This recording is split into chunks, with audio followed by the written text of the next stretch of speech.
Pemirsa, jika biasanya kita tahu di tahun-tahun sebelumnya, Metro TV selalu siap melaporkan di titik-titik arus balik dan juga arus mudik di hari raya. Di masa pandemi kali ini, Metro TV tetap menghadirkan informasi terkini melalui segmen Dekat di Hati. Dalam segmen ini, kami akan melaporkan kondisi terkini lalu lintas, terutama pantauan pelarangan mudik dan juga informasi lainnya. Kami juga akan menyajikan silaturahmi via teknologi yang menggantikan pertemuan langsung di Ramadan dan Idul Fitri kali ini. Dan untuk mengawalinya, pemirsa, inilah sebagian tim Dekat di Hati yang akan bertugas mengawal liputan Ramadan dan Hari Raya di masa pandemi tahun ini. Sebenarnya apa yang akan dilaporkan oleh tim Dekat di Hati Metro TV? Ada Lis Pratiwi di Tangerang, Banten, Dana Pangeribuan di Medan, Sumatera Utara, serta Zeva Nyasara di Makassar, Sulawesi Selatan. Kita akan ke Lis Pratiwi terlebih dahulu. Lis, untuk daerah Jakarta dan sekitarnya, apa saja yang akan dilaporkan oleh tim Dekat di Hati?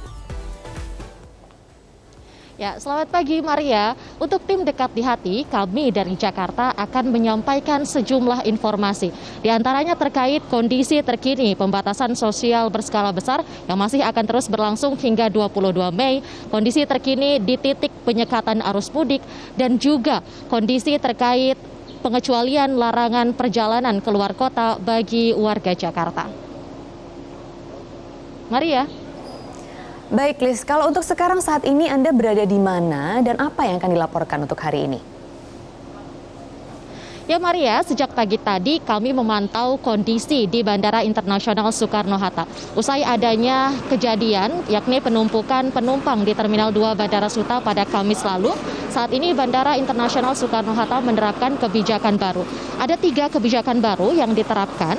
Yang pertama terkait sistem antrean penumpang di Terminal 2 yang kini dibagi menjadi 4 posko, yakni dimulai dari checkpoint pertama terkait pemeriksaan dokumen berupa pemeriksaan tiket, pemeriksaan surat tugas bagi petugas, ASN, TNI, Polri, dan juga instansi swasta, pemeriksaan surat keterangan lainnya termasuk keterangan sehat berupa hasil rapid test.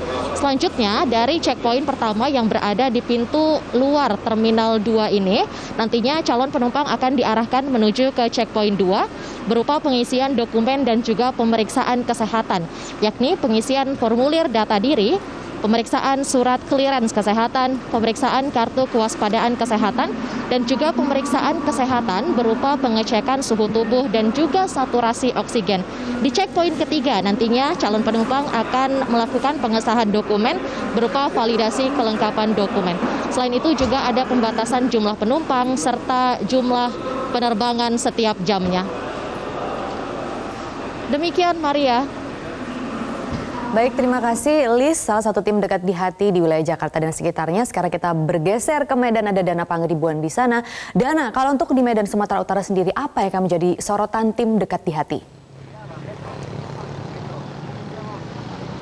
Ya Maria dan pemirsa di rumah, untuk tim Dekat di Hati dari Medan Sumatera Utara akan melaporkan mengenai penyekatan skenario penyediaan atau penjagaan checkpoint di sejumlah titik di Kota Medan dan Sumatera Utara, dan nanti kita akan menginformasikan mengenai kondisi di sejumlah terminal di Kota Medan Sumatera Utara di tengah pandemi COVID-19. Maria. Baik, kalau untuk informasi pagi ini, apa yang terbaru dari Medan, Dana? Ya Maria, saat ini saya sudah berada di salah satu titik checkpoint yang ada di Deli Serdang, Sumatera Utara, di mana ini merupakan titik checkpoint 1 Rivera yang berada di kilometer 11 Deli Serdang, Sumatera Utara. Di titik checkpoint ini sendiri sudah terlihat petugas dari TNI, Polri, dan juga Dinas Perhubungan Kota Medan juga Satpol PP yang sudah bertugas untuk melakukan pendataan atau pemeriksaan data diri dari penumpang ataupun pengemudi yang berasal dari dalam Kota Medan menuju ke luar Kota Medan.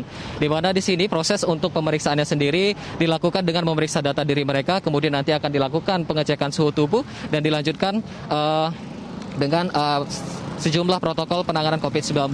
Dan nanti jika ditemukan ada penumpang ataupun pengemudi yang melakukan pelanggaran terkait dengan antisipasi mudik di tengah pandemi COVID-19 ini sendiri, nantinya akan penumpang tersebut nanti akan disuruh putar balik kembali ke dalam kota Medan. Dan saat ini berdasarkan informasi yang kami dapatkan dari Kapospam Checkpoint Ripera 1 sendiri, untuk setiap harinya ini penumpang ataupun kendaraan yang dilakukan penindakan ini bervariasi, bisa mencapai 2 hingga 7. Dan totalnya sejak diberlakukan 24 April lalu, saat ini sudah ada lebih 30 kendaraan yang sudah dilakukan penindakan untuk putar balik ke dalam arah kota Medan.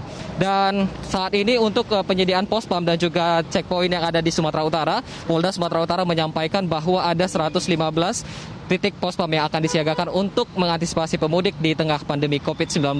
Sementara itu untuk sejumlah kondisi di terminal bus saat ini di Kota Medan terpantau sepi, di mana memang jika kita bandingkan sebelumnya bahwa di H-8 Lebaran sendiri ada sekitar 500 armada yang bisa beroperasi, namun kini tidak ada armada dan sejumlah pekerja juga harus dirumahkan di tengah pandemi COVID-19. Maria. Baik, dari Medan bersama Dana kita akan bergeser ke Makassar, Sulawesi Selatan. Ada Zevanya Sarah di sana.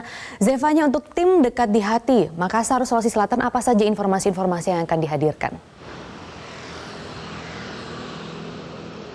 Ya Maria, untuk informasi kali ini dari tim dekat di hati Kota Makassar akan menyampaikan bagaimana suasana Kota Makassar di tengah PSBB tahap kedua ini yang sudah mulai diramaikan oleh aktivitas warga, dan ini terpantau dari beberapa ruas jalan protokol yang dari Kota Makassar yang sudah mulai ramai dipadati oleh aktivitas lalu lintas. Meskipun demikian, Maria, suasana berbeda terlihat di salah satu terminal bus antar daerah dan juga provinsi, yaitu Terminal Daya Makassar. Ini terpantau sepi dari kerumunan penumpang. Ini 8 hari jelang Lebaran, terpantau terminal ini hanya melayani rute angkut distribusi pasokan bahan makanan dan pengiriman barang-barang lainnya ke daerah tujuan. Dan Terminal Daya ini pun belum dibuka untuk mengangkut penumpang lantaran mengikuti arahan larangan mudik dari Kementerian Perhubungan. Maria. Baik, Zevanya, jelang Hari Raya ini bagaimana situasi terkini di Makassar, khususnya pusat perbelanjaan? Iya Maria, menjelang Hari Raya Lebaran, untuk pusat perbelanjaan di Kota Makassar ini cenderung masih tutup seperti di tempat saat ini saya berada, yaitu di salah satu mall yang ada di Kota Makassar. Ini nampak masih belum operasi. Namun salah satu pusat grosir yang ada di Kota Makassar, yaitu Pasar Butung, ini sudah mulai dibuka kembali oleh pemerintah setempat, dan pengunjung yang datang ke pasar ini harus menerapkan protokol kesehatan. Rencananya memang dari pemerintah Provinsi Sulawesi Selatan sendiri ini sedang mengkaji lebih lanjut apakah akan membuka kembali secara bertahap pusat perbelanjaan yang tutup selama masa PSBB dengan tujuan kembali menghidupkan roda perekonomian di Kota Makassar, khususnya menjelang Lebaran ini. Demikian Maria, kembali ke Anda di studio. Baik, laporan langsung dari Makassar, Sulawesi Selatan bersama Zevanya. Sebelumnya juga ada dari Medan, Sumatera Utara bersama Dana Pangribuan. Dan terakhir di Tangerang bersama dengan Lis Pratwi. Terima kasih teman-teman dan selamat bertugas kembali.